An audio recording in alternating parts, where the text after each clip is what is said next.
Hello students, welcome to सर्जेट। मेरा नाम है मोहित पंत।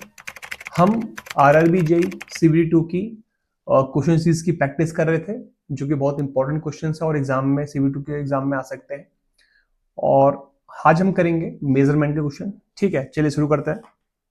तो पहला क्वेश्चन क्या है कि the smallest change in an input signal that can be detected by an instrument called। एक इंस्ट्रूमेंट सबसे छोटा चेंज जो मेजर कर सकता है उसको हम क्या बोलते हैं? उसको हम बोलते हैं उसका रेजोल्यूशन बोलते हैं। क्या बोलते हैं? रेजोल्यूशन बोलते हैं। एग्जाम्पल के तौर पे मान लीजिए मेरे पास एक इंस्ट्रूमेंट है या आपके पास एक वेट मशीन है, तो वो सबसे छोटे वेट को जो मेजर करता है मान लेते हैं वो है 0.5 ग्राम। 0.5 ग्राम या हम बोल लेते हैं 1 ग्राम बोल लेता हूं मैं। क्या बोल लेता हूं? 1 ग्राम। तो ये 1 ग्राम को मेजर कर लेता है।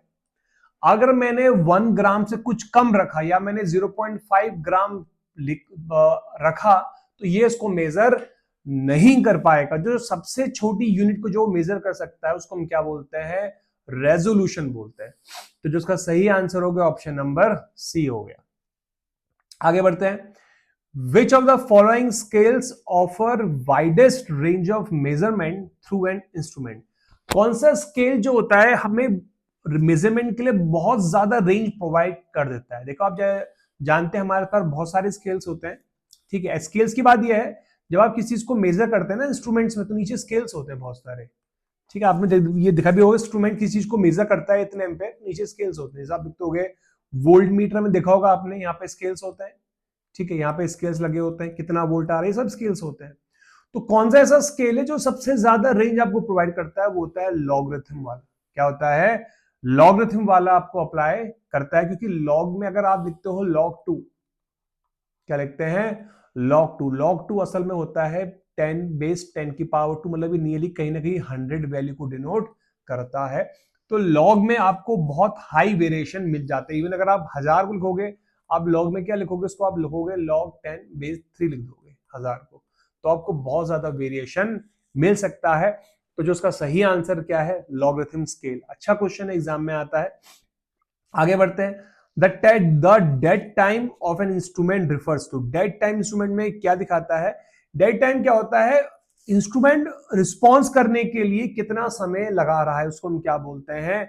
डेड टाइम बोलते हैं। आपने कोई इनपुट दिया, उसके बाद इंस्ट्रूमेंट ने उसको रिस्पॉन्स करने के लिए कितना समय लगा, उसको हम क्या बोलते हैं?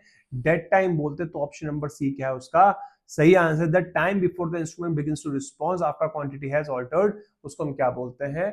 डेड टाइम बोलते हैं। एग्जाम्पल के तौर पे आपने एक इनपुट दिया किसी इंस्ट्रूमेंट में, ठीक है, और उसने रिस्पॉन्स लगाने देने के लिए मान लेते हैं 0.1 सेकंड का टाइम लिया, तो उसको हम क्या बोल देंगे? टाइम डिले या टाइम और डेड टाइम बोल देंगे। उसको हम क्या बोल देंगे? डेड टाइम बोल देंगे। तो 0.1 इज द डेड टाइम। आगे बढ़ते हैं।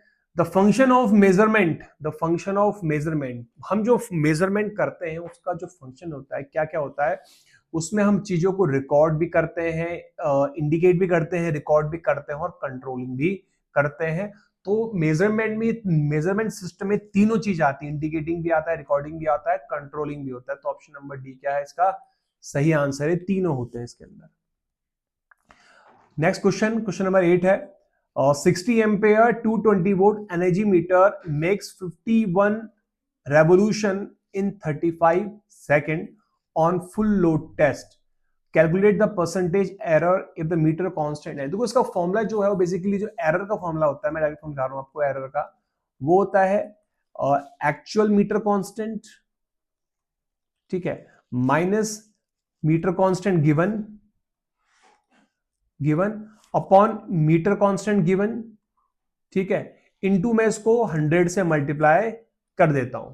ठीक है, तो गिवन क्या है मुझे? 420। ये तो मेरा गिवन मीटर कांस्टेंट हो गया। mg is how much? mg is 420 revolution पर किलोवाट आवर। ठीक है, बट हमें मेजर्ड वाला निकालना, तो वो कैसे निकालने के लिए देखते हैं। तो हमें दिया है कि 51 रेवोल्यूशन कर रहा है, इसको मेजर, पहले हम इसकी एनर्जी निकाल लेते हैं, टोटल पावर पहले देखते हैं पावर कितनी है। पावर मेरे पास पावर होती है v इंटू आई। तो वोल्टेज कितनी है 220 और करंट कितनी है 60 एम्पेयर। तो ये मेरी पावर आ गई। एनर्जी क्या होती है पावर इनटू टाइम, तो पावर इनटू टाइम आ गई। तो पावर कितना है 220 इंटू 60 और टाइम मुझे कितना दिया 35 सेकेंड। तो ये जो एनर्जी की यूनिट आएगी ये जूल में आएगी। क्या आएगी जूल में आएगी। और इतनी एनर्जी को मेजर करने के लिए जो मीटर है 51 रेवोल्यूशन कर रहा है। ठीक है, बट जो एनर्जी हमें कांस्टेंट निकालना पड़ता है एक्चुअल कांस्टेंट, ये किलोवाट आवर निकालना पड़ता है कि किलोवाट आवर में कितना होगा। तो ये जूल में दिया है। किलोवाट आवर को चेंज करने के लिए इसको मैं डिवाइड करता हूं 220। आपको पता है कि जो हमारा वो होता है क्या बोलते हैं जो हमारा क्या बोलते हैं 1 किलोवाट आवर होता है वो होता है 36 इंटू 10 की पावर 5 जूल होता है। तो अगर हमें जूल से किलोवाट पावर में जाना है तो हम डायरेक्टली इससे डिवाइड कर सकते हैं। तो मैं एक जूल में कन्वर्ट करने के लिए क्या किलोवाट में चेंज करने के लिए उसको इससे डिवाइड कर दूंगा। तो जो मेरी वैल्यू आई है ये किलोवाट, ये जूल में आई है, किस में आई है जूल में आई है। तो इसको किलोवाट आवर में चेंज करने के लिए मैं क्या करता हूँ 220 इंटू 60 इंटू 35 और इसको डिवाइड कर दूंगा मैं 36 इंटू 10 की पावर 5 से डिवाइड कर दूंगा। तब जो ये जूल है अभी जूल नहीं रहेगी, अभी ये बन जाएगी किलोवाट आवर बन जाएगी। ठीक है, थोड़ा सॉल्व करते हैं इसको। 6 टेंजा 6 सिक्सा हो गया। ठीक है, 10 को मैं ऊपर ले आता हूं तो ये हो जाएगा 220 इंटू 10 इंटू 35 अपॉन 6 और 10 की पावर -5 में ऊपर ले आया। तो एक जीरो ये कैंसिल, एक जीरो कैंसिल, दो जीरो कैंसिल हो जाएंगे तो यहाँ पे 3 आ जाएगा। तो ये बन जाएगा 22 इंटू 35 इंटू 10 की पावर -3 अपॉन 6 आ गया। तो इतनी एनर्जी आई। ठीक है, इतनी एनर्जी मेरी ये किलोवाट आवर में आ गई। और इतनी एनर्जी कंज्यूम जो करने में जो खर्च हुई उसमें जो मीटर घूमा वो 51 रेवोल्यूशन घूमा। बट हमें निकालना है 1 किलोवाट आवर का। तो 1 किलोवाट आवर निकालने के लिए मुझे इसको पूरा इसके डिवाइड में लाना पड़ेगा। तो यहां से जो मेरा मीटर कांस्टेंट आ जाएगा, मीटर कांस्टेंट जो एक्चुअल में आएगा वो होगा कितने रेवोल्यूशन थे, नंबर रेवोल्यूशन 51 है और एनर्जी कंज्यूम कितनी हुई किलोवाट आवर में, वो इतनी हुई है। तो 22 इंटू 35 इंटू 10 की पावर -3 ऊपर से 6 ऊपर मल्टीप्लाई में आ जाएगा। तो ये जाएगा 306, 10 का 3 ऊपर आ गया, 10 की पावर 3 और 22 इंटू 35 आ गया। इसको हम सॉल्व करेंगे तो लमसम मैं आपको उसको बता दे रहा हूं। तो ये 397.4 रेवोल्यूशन पर किलोवाट आया। ठीक है, तो हमने जो मेजर किया वो हमें इतना मिला। बट जो उस मीटर में लिखा था गिवन लिखा था 420 किलोवाट, 420 रेवोल्यूशन पर किलोवाट, ये मेंशन डाला है। ये जो है ये आपके मीटर में मेंशन है और ये आपने कैलकुलेशन करके निकाला। क्या ये कैसे निकाला कि रेवोल्यूशन आपने मेजर वाला कैसे निकाला, जो एक्चुअल कैसे निकाला कि number of revolution upon energy कितनी कंज्यूम्ड हुई है किलोवाट आवर में, आपने उससे निकाल दिया। इससे मेरा एक्चुअल वाला आया और वो मेरा लगभग इतना आ रहा है। तो एक्चुअल में मीटर का जो मीटर कांस्टेंट इतना है और जो कंपनी ने जो मेंशन किया वो इतना है। अब मुझे निकालना है एरर। तो एरर का फॉर्मूला हो जाएगा MA minus MG upon MG into 100 into कितना हो जाएगा 100। तो उसको मैं लिखूंगा कितना, इसको मैं लिखूंगा 397.4 माइनस 420 अपॉन 420 इंटू 100। इसको आप नियरली सॉल्व करेंगे तो ये लगभग आएगा -5.38 के आसपास। ठीक है, और लगभग जितना हो गया है लगभग 5.4 आवर्स के आसपास तुम्हारा इसका आंसर हो गया। ठीक है, तो ये इसका आंसर है जो कि हमारा अप्रोक्सीमेट आंसर मैंने इतना लिख लिया। तो देखो जो आंसर है वो लगभग तुम्हारा 5 पॉइंट कुछ मेंशन नहीं कर रहा है, बट क्योंकि मैं मेंशन नहीं तो हम इसको नियरली 5 पॉइंट के आसपास मान सकते हैं। गिवन नहीं है क्या होगा तो हम इसको नियरली अगर 5 आ रहा है तो 5.3 मान सकते हैं। वैसे इंसान का कोई भी मैच नहीं कर रहा है बट नियरली 5.3 आ रहा है तो हम इसको क्लोज यही मान सकते हैं। असल में जिसका आंसर आएगा वो 5.38 के आसपास आपका एरर आ रही है। आगे बढ़ते हैं। नेक्स्ट क्वेश्चन क्या है, विच of the following comes under the category of systematic. देखो एरर जो होती है हमारी, एरर्स को हम 3 कैटेगरी में डिवाइड करते हैं। पहली होती है ग्रॉस एरर, ठीक है, दूसरी होती है सिस्टमेटिक एरर, मैटिक एरर, दूसरी होती है रैंडम एरर। ग्रॉस एरर क्या होती है, आपके एरर की वजह से आती है, ह्यूमन एरर, जो भी आप कैलकुलेशन मिस्टेक करते हैं, रॉन्ग फॉर्म सब इसके अंदर आती है। Systematic error, atmospheric error, instrumental error, वो सारी सिस्टमेटिक आती है। और अननोन एरर, मतलब ये इसका कोई रीजन नहीं है, वो रैंडम के आती है। तो हमसे बोला है कि इंस्ट्रूमेंटल कौन सी, मतलब कौन सी सिस्टमेटिक के अंदर कौन सी आती है, कौन सी आती है आपकी इंस्ट्रूमेंटल एरर आती है। कौन सी आती है, इंस्ट्रूमेंटल एरर आती है, क्योंकि इंस्ट्रूमेंटल एरर ये सिस्टमेटिक के अंदर ही एग्जिस्ट करती है और इसके अलग टाइप्स होते हैं। तो इसका सही आंसर क्या होगा, ऑप्शन नंबर डी। क्वेश्चन यही पूछ सकता है कि अगर आपके पास एक इंस्ट्रूमेंट है और उसके अंदर कुछ प्रॉब्लम आ रही है और आपकी वजह से एरर आ रही है, तो उसका सही आंसर क्या होगा, तो उसका आंसर होगा सिस्टमेटिक एरर। और सिस्टमेटिक एरर के अंदर क्या आता है, इंस्ट्रूमेंटल एरर ही आती है। तो option number D is right. आगे बढ़ते हैं। Alternating current is measured by, तो परमानेंट वाला तो नहीं करता, बाकी करते हैं, लेकिन जो वाइडली यूज करते हैं वो हम करते हैं मूविंग इंडक्शन टाइप एमीटर का बहुत ज्यादा यूज किया जाता है। Option number A is right. आगे बढ़ते हैं। Radio frequency can be measured by which of the following. इसका सही आंसर हेटेरोडाइन फ्रीक्वेंसी मीटर, ठीक है, बहुत शॉर्ट, इसको शॉर्ट फॉर्म में एचएफ मीटर भी बोलते हैं। क्या बोलते हैं, एचएफ मीटर भी बोलते हैं। सही ऑप्शन क्या है, इसका सही आंसर ऑप्शन नंबर सी। आगे बढ़ते हैं। टू रेजिस्टेंस हमें दिए हैं, what will the percentage error of the equivalent resistance. तो देखो इसका जो पहले हम इक्विवेलेंट रेजिस्टेंस निकाल देते हैं कि दोनों आपस में पैरेलल है, तो इनका कितना आएगा equivalent resistance, R1 into R2 upon R1 plus R2। तो ये हो जाएगा R1 प्लस R2 कितना हो जाएगा 50 इंटू 50 अपॉन 50 प्लस 50 100। ये कैंसिल, तो 25 तो इसका इक्विवेलेंट वाला पार्ट हो गया। अब निकालते हैं परसेंटेज पार्ट। परसेंटेज पार्ट कैसे निकालेंगे, उससे पहले को मुझे R1 कितना गिवन है, R1 गिवन है 50 प्लस माइनस 1%। इसका अगर मैं 1% निकालूंगा तो ये 0.5 आ जाएगा। कितना आ जाएगा 0.5, 1 अपॉन 100 ये, तो ये आ जाएगा 50 प्लस माइनस 0.1, 0.5 ओम। ये इसका डेल्टा आर वाला पार्ट, इसको बोलेंगे R1, ये हो गया डेल्टा R1। फिर निकालता हूं R2। R2 कितना गिवन है मुझे 50 प्लस माइनस 2%। अब इसका 2% निकाल लेते हैं, 50 का 2% कितना हो जाएगा 1 हो जाएगा, तो ये जाएगा 50 प्लस माइनस 1 ओम। तो ये हो जाएगा हमारा क्या, ये हो जाएगा R2 और ये जाएगा डेल्टा R2। तो जिसका फॉर्मूला है हमारा, जो परसेंट इक्विवेलेंट का फॉर्मूला होता है वो होता है delta R equivalent upon, formula आप याद रखना, R equivalent into R equivalent into delta R1 upon R1 का square plus delta R2 plus delta R2 का स्क्वायर। इस फॉर्मूले को आपको लर्न रखना है, और जो ये प्लस माइनस क्या परसेंटेज आएगी वो हम इसी फॉर्मूले से निकालते हैं। पुट करते हैं इसको। आर इक्वल कितना है 25, डेल्टा R1 कितना आया 0.5, 0.5, R1 कितना है 50, 50 का स्क्वायर 2500 प्लस डेल्टा R2 कितना है 1 अपॉन 2500। इसको सॉल्व करोगे तो 25 सेम है, तो 1.5 अपॉन 2500, ठीक है, ये से कट गया 100 आ गया, 1.5 अपॉन 100 आ गया।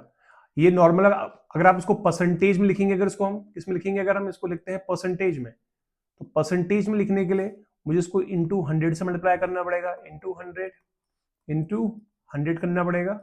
तो 100 से 100 क्या होगा, कैंसिल हो गया, तो ये आ गया 1.5%। तो आंसर आएगा 1.5%, ये इसका आंसर है। तो option number B, option number मेरा बी क्या हो गया, राइट हो गया। आगे बढ़ते हैं।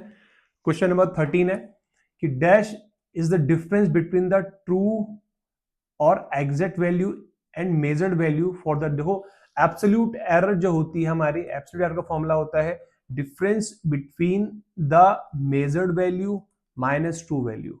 तो मेजर्ड वैल्यू और ट्रू वैल्यू को अगर मैं आपस में माइनस कर देता हूं तो मुझे क्या मिलती है, एब्सोल्यूट एरर मिलती है। तो option number A is right.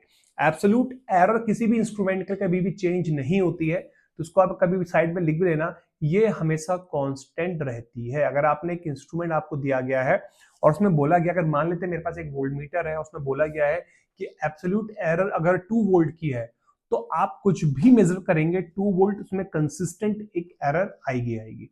तो option number A is right. आगे बढ़ते हैं, क्वेश्चन नंबर 14 है, error that occurs after taking care of all the gross and systematic error. देखो अगर हमने ग्रॉस एरर को भी नहीं आने दिया और सिस्टमेटिक एरर को भी नहीं आने दिया, हमने दोनों एरर पे ध्यान रखा, बट फिर भी अगर एरर आ रही है और कोई रीजन हमें नहीं पता, तो उसको हम बोलते हैं रैंडम एरर। क्या बोलते हैं? Random error. रैंडम एरर हमारे हाथ में नहीं है।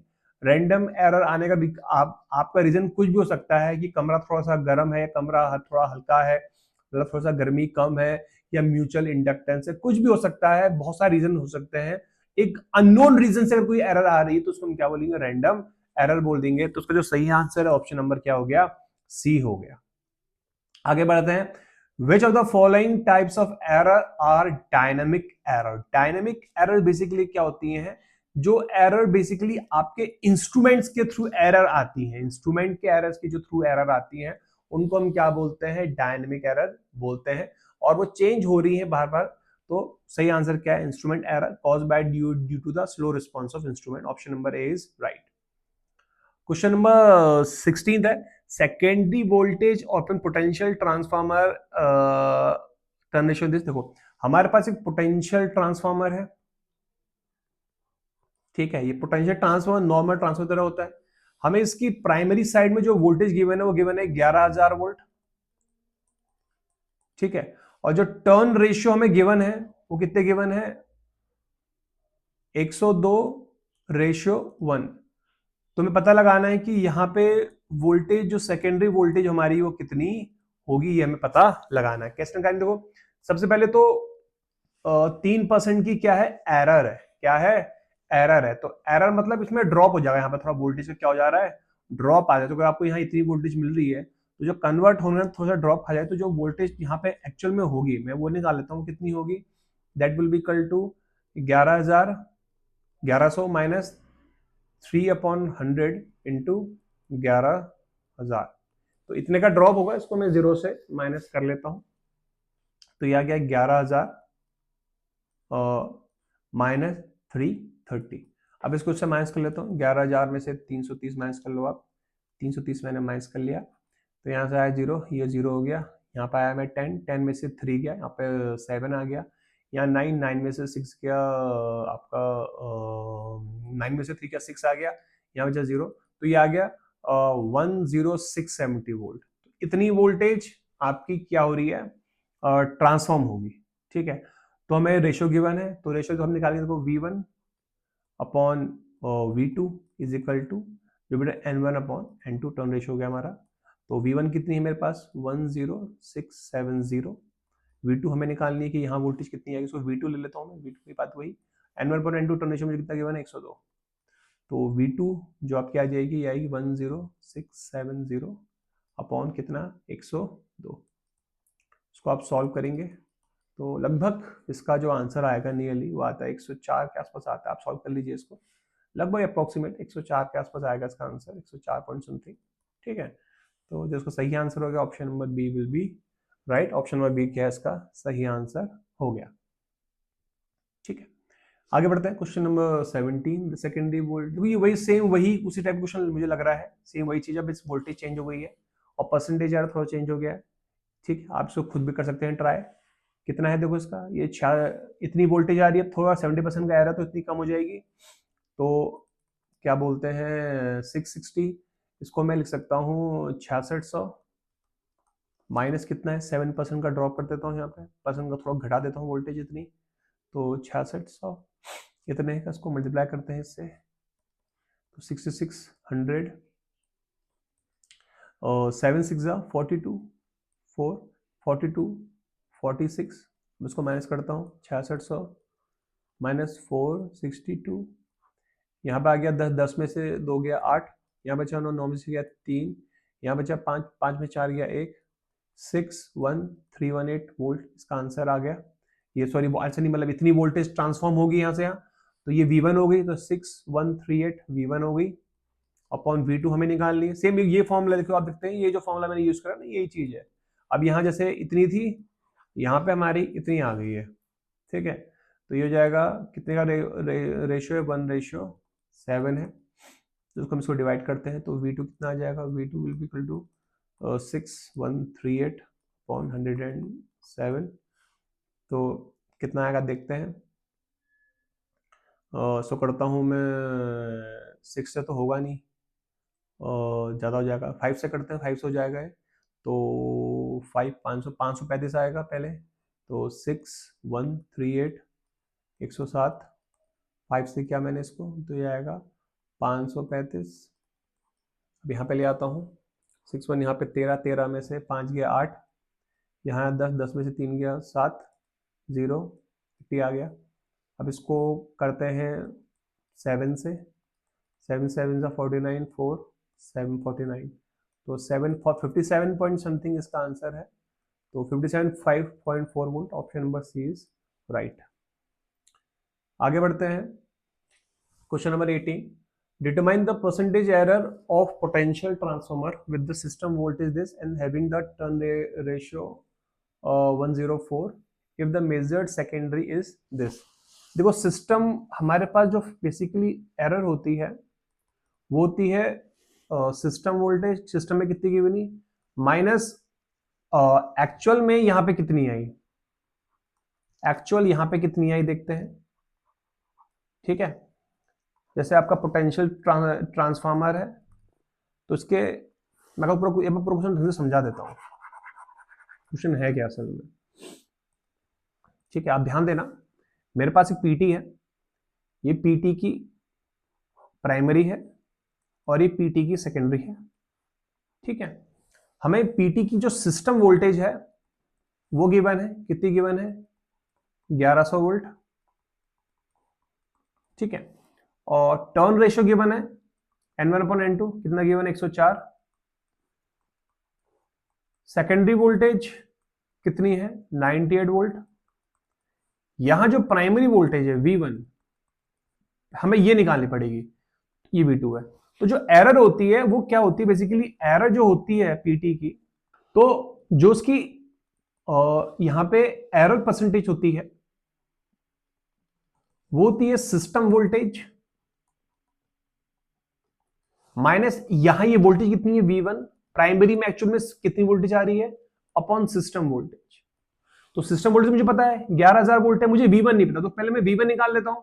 तो V1 upon V2 will be equal to कितना N1/N2, और इसी को हम टर्न रेशियो बोलते हैं।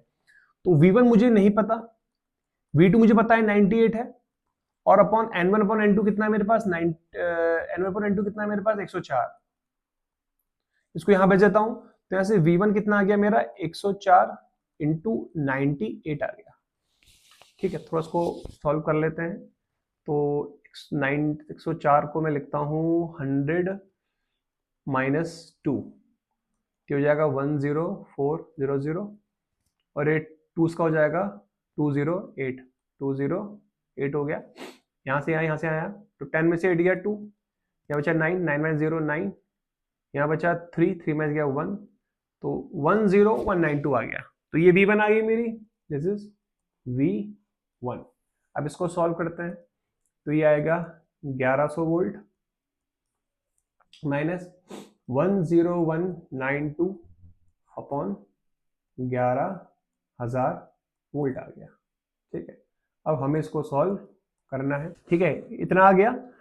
और अब क्या करेंगे, इसको हम परसेंटेज एरर निकालने के लिए इसको हम 100 से भी मल्टीप्लाई करते हैं, ठीक है। इसको हम मल्टीप्लाई कर देंगे, तो जो उसकी नियरली वैल्यू आएगी आप सॉल्व कर लीजिएगा, तो ये 7.35% के आपके आसपास आंसर आती है। कैलकुलेशन आप खुद भी कर सकते हैं, बहुत बड़ी कैलकुलेशन है, ठीक है। तो जो इसका सही आंसर है option number A is right answer. तो मैंने कॉन्सेप्ट क्या था पूरा समझा दिया।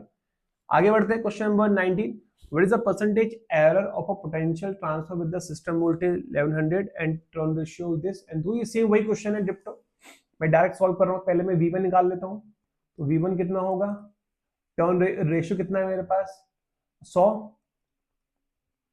और सेकेंडरी वोल्टेज कितना 105, कितना आ गया 10500 वोल्ट, ये V1 हो गया।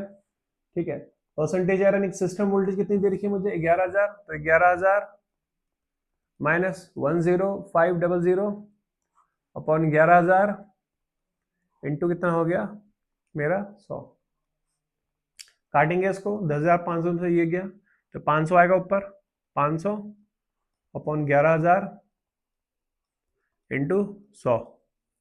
ठीक है, इसको इससे काट देता हूँ, इसको इससे काट देता हूँ, तो ये 4 पॉइंट कितना आएगा मेरे ख्याल से 4.5 समथिंग, 4 पॉइंट का 4.54 percentage is the answer. Option number मेरा सी क्या हो गया, राइट आंसर हो गया। ओके देन, आज के लिए इतना ही। आज हमने काफी मेजरमेंट के क्वेश्चन सॉल्व करे। ठीक है, और ये क्वेश्चंस बहुत ज्यादा इंपॉर्टेंट थे क्योंकि उसमें न्यूमेरिकल सॉल्विंग बहुत ज्यादा है।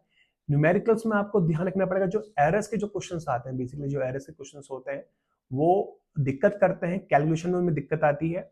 ठीक है, और संग साथ क्या होता है कि हमें कई बार समझ में नहीं आता है कि किस में क्या लें, तो मैंने आपको पूरा थॉरली समझा रखा है कि मतलब इस चीज में, और आपको किसी पॉइंट में अगर कोई दिक्कत आएगी कहाँ पे क्या हो रहा है तो उससे आप पूछ भी सकते हैं। ठीक है, मैंने आपको वैसे मैंने आपको थॉरली समझा रखा है, बट किसी क्वेश्चन में आपको कोई प्रॉब्लम आ रही है, आप अटक जाओगे या कि मुझे यहाँ पे समझ में नहीं आ रहा है, क्लियर नहीं हो रहा, तो मुझसे आप दोबारा वहां पे जाके पूछ सकते हैं कि सर आपने जो क्वेश्चन कराया है यहाँ पे आप मुझे ये समझा दीजिए, तो मैं नेक्स्ट वीडियो में उसको समझा दूंगा।